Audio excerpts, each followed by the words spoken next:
Okay, in this video we're going to talk about operations and what I've come up with to operate my Mans Creek Railway. So the first thing we better talk about is what we're going to use for materials. So let me show you some of the materials I've come up with. Okay, so here you can see some of the materials I've come up with that I'm going to use to operate. We've got car cards with a pocket in them. We've got a locomotive card that has some of the important F key functions on them and some other information for operating it. We have what I call the train card, which tells you tells you the name of your train and what you're going to do. You have waybills, which I'm going to call them waybills for this video, but I don't typically call them waybills. I actually call them work cards, and we'll talk about that in a minute. And then I have defect cards. Now the car cards are pretty basic for me because all the cars are owned by the railroad and they never leave the property. I don't have to have much in the way of reporting marks. Basically, I just tell you what it is, what the number is, and then we'll talk about this a little later, this thing called empty factor. Then same with the locomotive card. It just has the locomotive number. Again, we'll talk about this in a minute, and then some F keys, and then a little bit about how to operate it on the grades. It has some speed step information that's kind of important, mostly to work with the sound, so the sound sounds right when it's going up and down the grades. And then a little bit of rules on how to operate the switchback. The trains right now I'm only going to run 3 trains. There's a 4th train, the log train, that I'm not running at the moment because I don't have enough equipment to run it. So when I have guests over, these are the 3 trains that we're running. There's 2 coal trains, coal train number 1 and coal train number 2. And then this one that for now I'm calling a local, and it's kind of a mixed train. We'll go over those individually in a second here. Waybills or work cards. I have coal only stuff here, and I have everything else. Most of the traffic that moves on the road is coal related, so I have quite a large stack of those.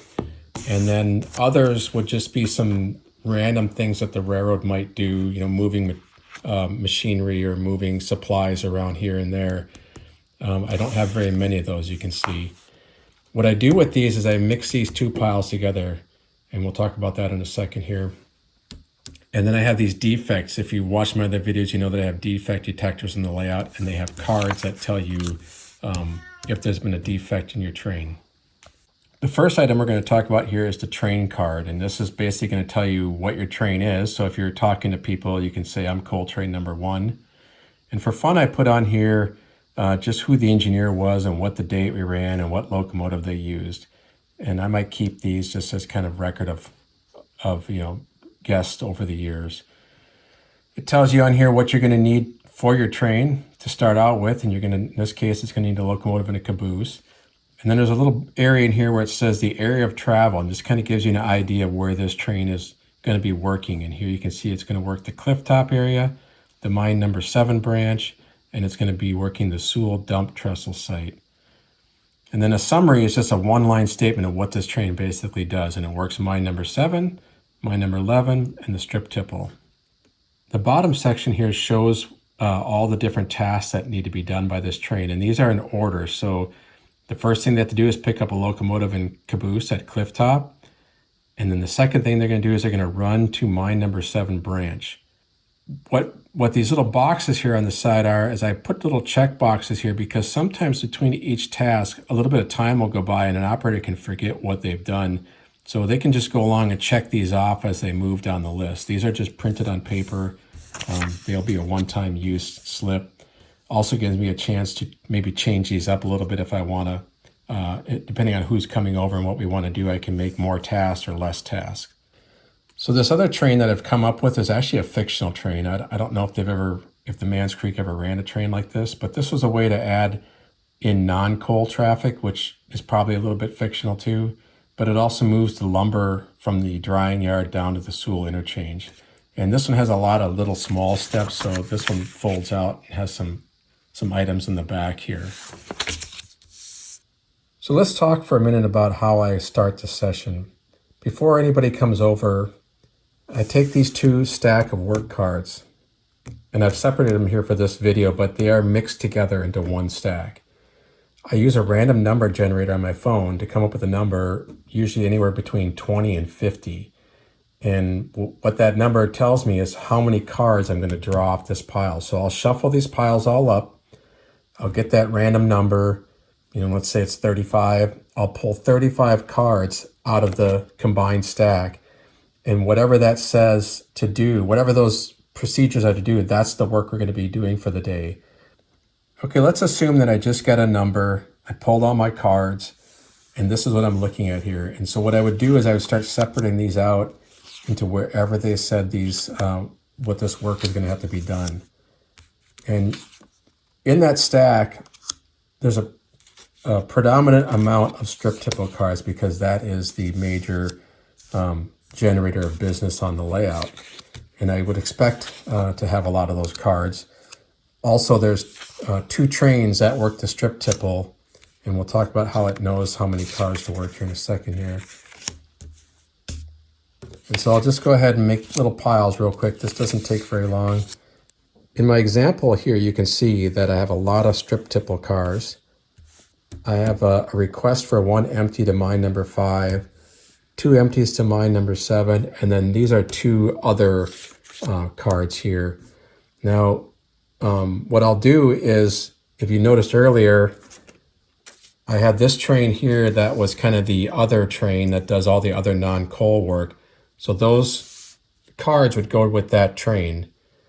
These other 2 stacks here would be divided up between the 2 coal trains. Now, this is not all the cards, so this isn't the only thing this train is going to do.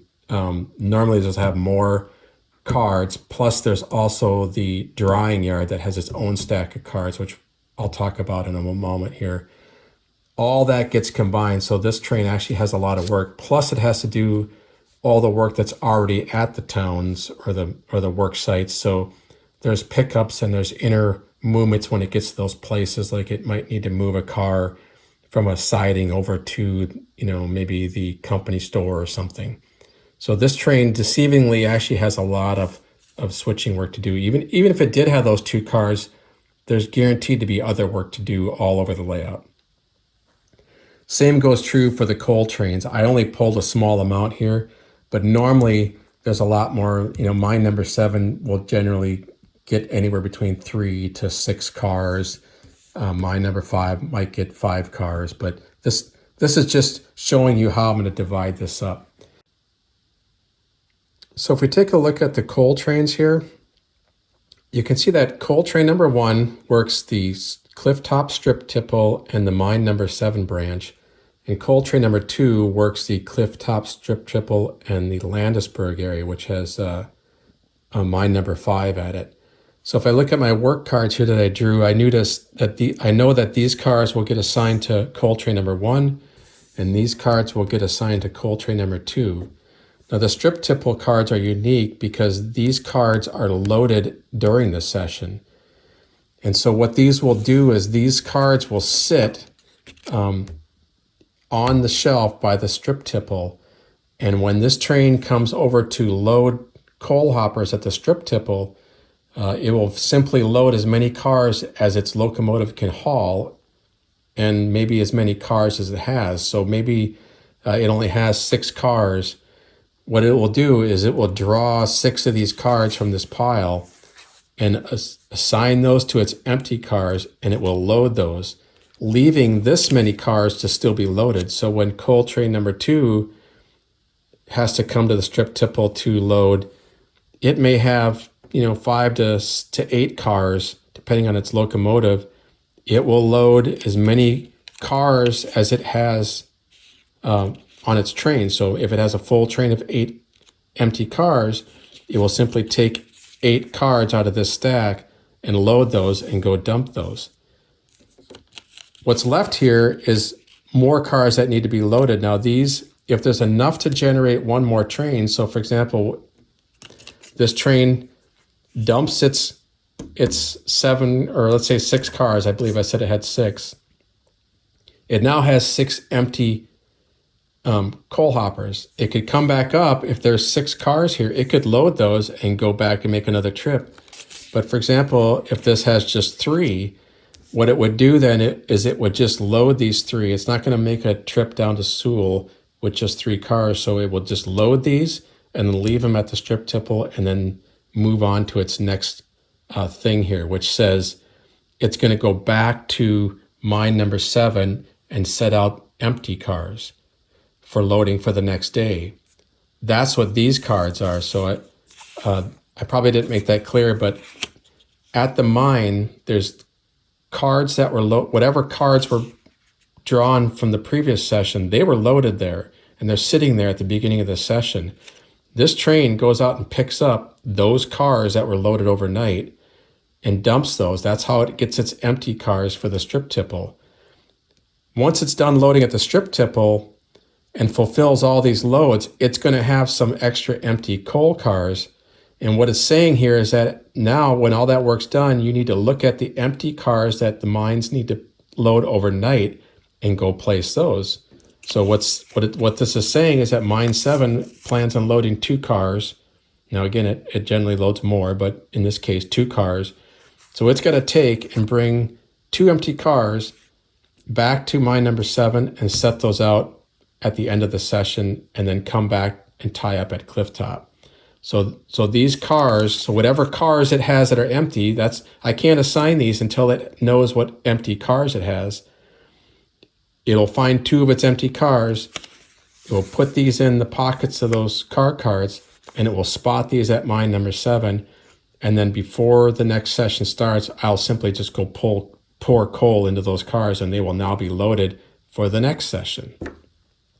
That might sound a little unclear, but it's basically you generate loads for the day, you find empty cars to fill those loads by the end of the day. That's the only requirement of the operator, is that these cars are sitting there and they just have to find empty cars, fill the request, and put these in those cars and spot those. I do that because we just don't know what cars they're going to have to work with until we do the work. The last cards we're going to look at here are the Landisburg drying yard work cards. They're very similar to the other cards. They just have this addition of the word spot here, which indicates a spot in the drying yard that the empty car is to be spotted at. This assumes that maybe a very specific type of lumber was ordered and it is to be loaded and brought down to the Sewell interchange. So I have 3 sets. They're all identical here. And what they have is they have 1 card for every spot in the drying yard. And at the moment, these are kind of a work in progress. So on the back side, you can see I just wrote on a marker whether it's A, B, or C stack. The reason for that is that right now, I believe I'm cycling through the A stack. And so if this were a new operating session, that means that the A cars are kind of already in cycle on the layout, and I'm going to move to the B cards. And then the next session, I'd move to the C cards. It's just to make sure that I'm not asking a new car to be spotted at a spot a car is already spotted at. Now, someday I might change that and have that feature to where if the car can't be spotted, then it's put in what they call an off spot, where it's waited to be spotted. But for right at this moment, I just want to have 1 car for every spot. And the way I do this is real similar with the other ones. Just before a session begins, I get a random number somewhere between 4 and maybe 10. And then I will draw that many cards out of just 1 stack. So again, if we were working on the B stack for this operating session, that means that these are already loaded to be picked up. These are gonna be loaded, and these were already loaded, and they're down at the interchange as empties. So these are in the drying yard with loads on them, and these are down at the interchange as empty flat cars. So that means that this is the one we would want to work from. I would generate my number. I usually shuffle these so that I get these in a random order, and then I'll draw however many cards that number is, and then that are the cars that have to be spotted for today. Again, I don't assign these to flat cars at the beginning of this session because these are cars that the operators need to go find. I don't have enough cars to have empty cars waiting to be loaded while there's already a whole set of loaded cars waiting to be moved. Generally what happens is I have some empty cars that are waiting, but most of the cars are in service. They're either down at the interchange that have been unloaded, or they're sitting in the yard loaded. So if this is a new session, I might only have 2 or 3 or 4 empty cars, if that, up in Landisburg ready to be respotted. And what I'll have to do is I have to actually bring up empty cars from Sewell, and once they get there, then they get assigned a spot, and that way it allows the operator to put them in really any spot they want to. Now, some of these cars do have a special note on here that maybe requires a car, for example, with stake pockets, or maybe the car needs to be a 30-foot car. And in those cases, then you have to find that very specific car. I have several examples of each of those types. So usually I can find that car, but if you can't, then that car has to wait, or that card has to wait until that car becomes freed up. So again, what I do is I just get a number, I draw the cards out, I put these on the shelf in Landisburg, and sometime during the session, the operator of that local train will have to find empty cars on the layout to fulfill these. Now those cars can come from the interchange, or they could come from Clifftop, or they can come over from mine number 7, where there might be a few cars sitting on the siding over there. They might be in the car shop. They may have been repaired from the night before, and they can be moved out of the car shop and then brought back into service. So we look back again at the defect cards. What happens when a car has been assigned a defect, or a defect has been detected, and this card will go in the pocket of the car card? The car sometimes suggests that it needs to be forwarded to either a siding, or if possible to the car shop. Now, if it goes to the car shop, what happens is that car actually gets set out as if it's being delivered to maybe an industry or a car spot, up in one of the locations where there is a car shop. So for example, in Clifftop here, there's a car shop. And if a car came in with this defect in it, that train would set that out, and that car is then spotted for the rest of the operating session. Between sessions, I pull these cards, and I then move that card over to the pickup. And if that car had a load, for example, if it had a coal load or a lumber load and it had a defect, it would be brought to the car shop still loaded. As the operating session cycle, and it's the next operating session, I pull the defect card up, and now that card has to be forwarded. Now that car has to be forwarded from the car shop to finish the work that it was in the process of doing when it got the defect. So this last thing I want to cover real quick is this thing called load factor, and I guess you can see it, sometimes I call it empty factor. I haven't settled on the exact name yet. It could be called tonnage limit or load limit. And what this means is I've gone through the locomotives and decided on each one of them what or how many loaded coal hoppers they can safely pull. The problem I'm having is that loaded cars weigh a lot more than empty cars, and so by rights a locomotive should be allowed to pull more empty cars than load cars. On most model railroads, loaded cars and empty cars weigh the same because the load is actually just imaginary in the car. But for me, the load actually does change the weight of the car and how much resistance it has on the locomotive. So what I've done is I've figured every freight car, if you look at it without the slip in it, has a factor of 1. So if you see here on shay number 8, it can do 28 cars basically. If you go by that number, if every car had the number 1, you'd have 28 cars. They would add up to be 28. Now, most of the time operators aren't really wanting to think that much when they're over. They just want to have fun. And you can see that this one will just pull up to 7 loaded hopper cars. Really, it's 7 total cars, no matter where they want to go on the railroad. But there are times when you'd want to pull more, especially if you're up on top of the mountain and you're just going across relatively flat land. It would be nice to know that you could pull 9 or 10 cars back to wherever you got to go. So this gives some flexibility in how many cars the locomotive can pull. Also, if you're coming back to Sewell and you were to go down there with, for example, 7 loaded cars, and there was a car down there that had been repaired, maybe it had a defect from last session, it'd be nice to pull it up on this train, because it wouldn't be able to move. If every train was at its maximum going down, then that car would be stuck down there because no trains would be able to pull it going back up the hill, even though all the cars are empty. So this is a way that we can add 1 more car safely to it, because 8 empty coal hoppers would only equal the number 8. It wouldn't be 7.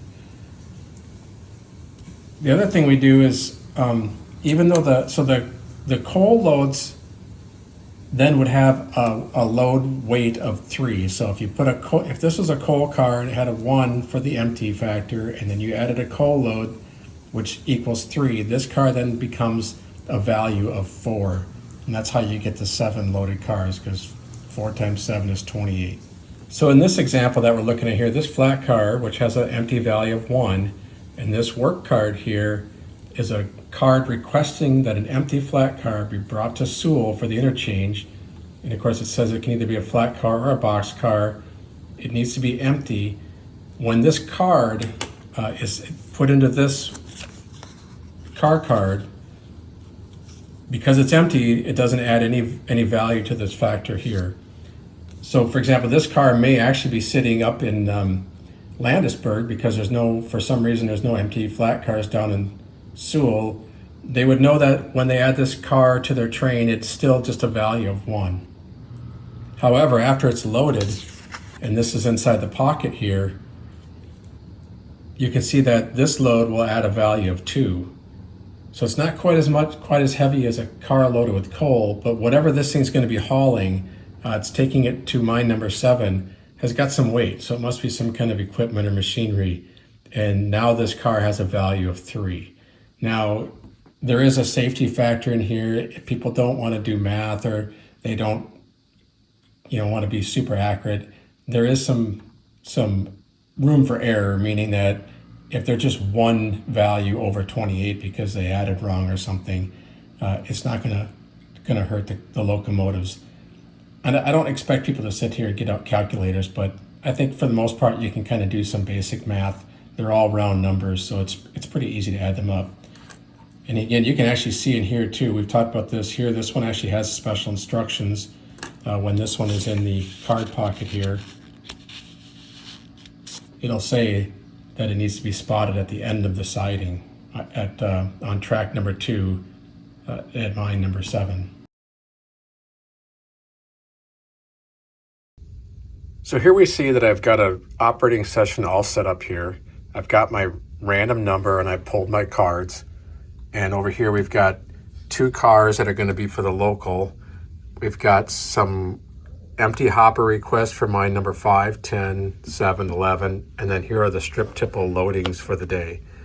So what's going to happen here is that the coal train number 1 is going to go out and it's going to pick up from mine number 7 and 11. They're on the same branch.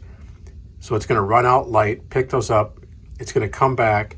It's going to turn its train in cliff top and it's going to head down to the strip tipple and dump those. The second coal train is going to load here at the strip tipple, and then it's going to run down to the dump trestle and dump that train. So those 2 trains are going to have to work around each other. When the first coal train comes back up, it's going to see what's left here of the strip tipple loading. So that second coal train that started at the strip tipple would take however many of these it can take, and there'll be some left. The first coal train's going to come back after dumping its cars from mine number 7. It's going to load as many of these as it can, and then it's going to head down to the dump trestle. That other coal train number 2, then is going to come back, and it's going to go over to Landisburg, where it's going to pick up whatever loaded hopper cars were loaded there from the night before. So whatever was pulled from the night before, those have now been loaded. It's going to pick up those cars, it's going to dump them, and it's going to come back and it's going to fill the request. So it's going to leave, looks like 2 cars at mine number 5, and then it's going to leave 2 cars at mine number 10, and then it will come back and that'll end its day. Meanwhile, that first coal train, after it dumped its strip tipple job, it's going to come back and it's going to back down mine number 7, and it's going to leave, looks like 4 cars at mine number 7, and then I think it's just 1 car at mine number 11, and then it will come back and that will be the end of its day. The last train we're going to look at is the local that works out of Landisburg. Now we're up here at Landisburg, and I have drawn the cards out of the request for the empty cars at the drying yard. So in this example here, I've got 7, which would indicate, I had to random number of 7. I drew 7 cards. I laid them out here. These happen to be from the B set because the A and the C set are already in cycle. And what these are is just that these tracks that are listed here, these spots are requesting that empties be placed at all those different spots. Now, up in Landisburg, there may not be empties enough to fill those. So what we're going to do is we're going to look at the yard here, and we're going to pull what's going to be coming out of the yard that are loaded, and we're going to look at right around in Landisburg and see what cars we can immediately spot back in so the crews can keep loading while we're basically moving around trying to find other empty cards. We also have to add in these 2 movements that we drew earlier that were non-coal movements. So you can see here at the card box in the drying yard, there's going to be 8 outbound cars. These are all either loaded or they're cars being requested to go to a spot to be loaded. In this case, this box handles any sidings just in the drying yard, which is basically on this side of this creek here. So everything from these trestles all the way through here are in this box, and everything that's over in basically the yard are over in this box. So you can see there are empties here, and some of those happen to be flat cars, so those could be assigned. And if we come over here, there's also, it looks like, some empties. Now these empties here are actually sitting in the drying yard because loading happens from about this point back, so there is some space up in here that empties can be set out in. And I think there's also, that one's loaded, but this one is gone, so we can't use that, but there could be empties sitting on this track here. So what you do is if you came up in here, you'd look in this box, or what I would do before anybody came over is look in this box for empties. So at the beginning of this session, those cards will be sitting here on this shelf. And what will happen is the operator will have to find the empty cars to fill these spots. And so these are the drying yard cards here. And then these are the 2 other cards, which are actually requesting some empties be spotted down in Sewell down here. Now, because there was a train down there yesterday dropping off loaded flat cars, more than likely this car, which is requesting either a flat or a box car, there's already a flat car down there, so we'll bring this with us. This one is requesting a box car, so we'd have to look around into any of these boxes here and see if there's any empty box cars that we will be encountering that we can take with us. So if we look at the train sheet for the local train, you can see that we're going to pick up a locomotive at Landisburg. We're going to gather all the loads from the drying yard. We're going to check the drying yard empty request and look in Landisburg and spot any empties in the yard. And then we're going to assemble a local train with cars for Clifftop and Mine 7. So we're not going to be bringing the loaded flat cars with us yet. We're going to run to Clifftop and Mine 7, and we're going to do any placement of any cars that might be going to different things like the company store or the mines. And we're going to be picking up any more empties that we find along the way to bring back to the drying yard. If we found any empties, we're going to spot those in the drying yard as well so the crews can keep loading. And then we're going to assemble the train that's going to go to Sewell. So this will be all traffic going to Sewell, whether it be loaded lumber cars or any other cars. We're going to run to Sewell. We're going to spot everything.